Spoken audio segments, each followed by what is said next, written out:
Hi there everyone.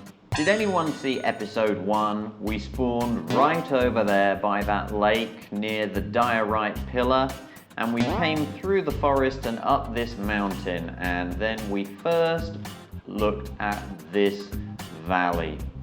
And things have changed quite a bit, but I think for the better. I think we are starting to take shape here, and today we're going to take shape even more as we get on and build an iron farm, which we really should have done yesterday. It should be done by now because they are so important for the plans that we are going to want to do. So this farm has been designed by Ilmango, who is a very, very famous redstone YouTuber. Everyone knows Ilmango's farms. It's going to be one of the smaller farms, and I've put it up on the mountain here because it's going to have a kind of industrial look, I think. We're going to need some villagers, and that's why I have put up the rail track over to our new village. We're going to need 6 villagers to make this farm work, and we're going to need something else as well. Unfortunately, at this point, something went wrong with my microphone recording, so I'm going to have to do this voiceover after the fact for the rest of the episode. Here I am trying to find a zombie. There's one. But it's not going very well. The creepers are exploding, the phantoms are attacking, and I really didn't think this through. It took quite a long time, but eventually I managed to get a zombie into a minecart. There he is, Mr. Zomboid, by building this dirt house with trapdoors in the top that the zombie could fall through. And that managed to get him into the minecart, and now I have opened up the front and we can set him on his way up to the iron farm. And this zombie is going to scare the villagers so that they keep talking about getting an iron golem.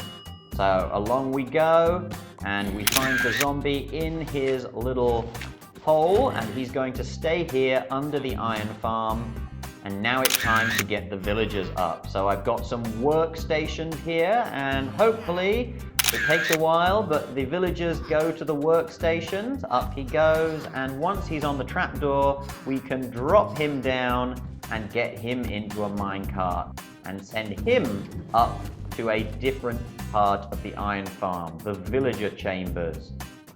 So up here, we need to block him in. We need to remove the rails, and then pop him out of the minecart. We're going to save that minecart because we don't have too much iron yet, and drop him down into the villager house.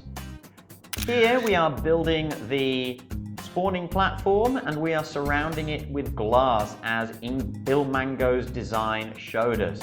We surround it with glass so that nothing can spawn outside the spawning platform, and we put the water in that is going to drag the golems towards the lava pit. Unfortunately, the first time we did it, the water froze because we are up in the mountains. So I need to put some light in here. We're going to put some lanterns in. That means that the water will not freeze. And then we put some fence gates in to stop the water flowing over the end. That needs to change, as we will see in a minute. But we put the lava in, and at this point, the farm will start working. There are villagers here, there's a zombie here, and so we are going to start getting iron. But we do need some villagers on the other side. So we're going to remove the villager drop system on one side, and we're going to build it on the other. But when we get over there, we see, oh no, we have not lit the villager chamber and the water has frozen. We run back to see, oh dear, look, there are villagers escaping because of the frozen water. So we put some torches in and we break the water again. And then, oh no, those fence gates have burned in the lava.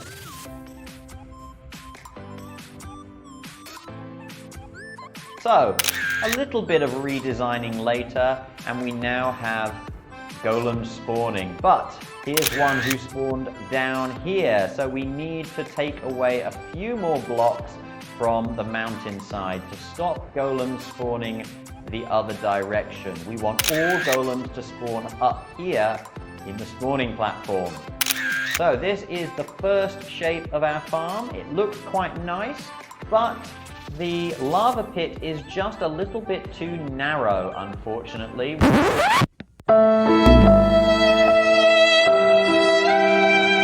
need it one block wider, and we're also going to widen the water stream a little bit. But we're first going to put a chest down here to collect any iron that might be produced at this point. Any iron we get is going to be welcome. Unfortunately though, I did accidentally start a raid. Because there are villagers in our iron farm, it counts as a village, and I didn't think about that. The good news was, many of these raiders glitched out a little bit, and that meant we didn't have too many problems in finishing off this raid. So eventually we got all of the villagers in, but we still had golems spawning on top of the villager cells.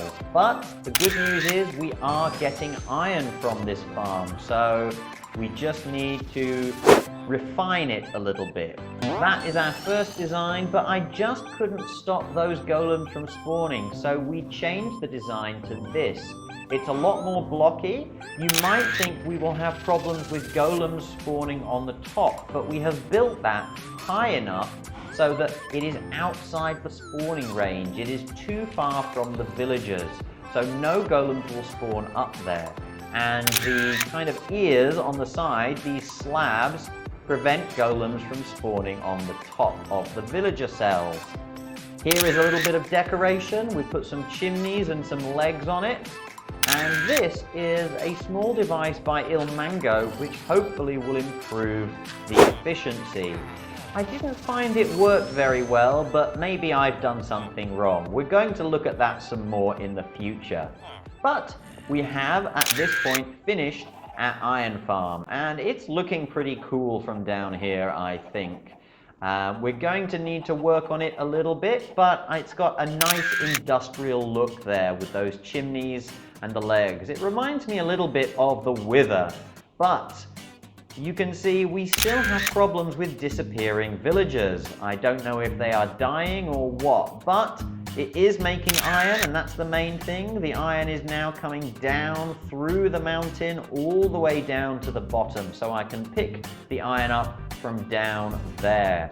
And because we've started to get so much iron, that means in the next episode we can start to build a much bigger sorting system. We don't need to rely on our mined iron to build a sorting system now. So there it is, our iron farm.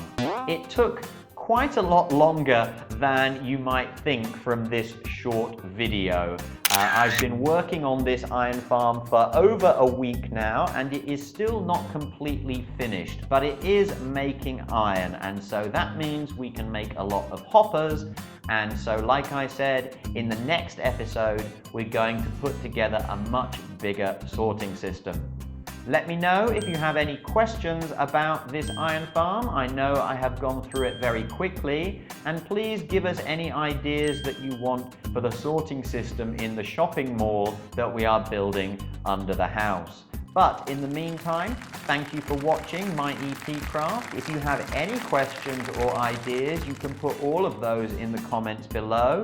Remember that very soon, in episode 20, we are going to fight the Ender Dragon, because I really want those Elytra. But in the meantime, thanks for watching, and bye for now.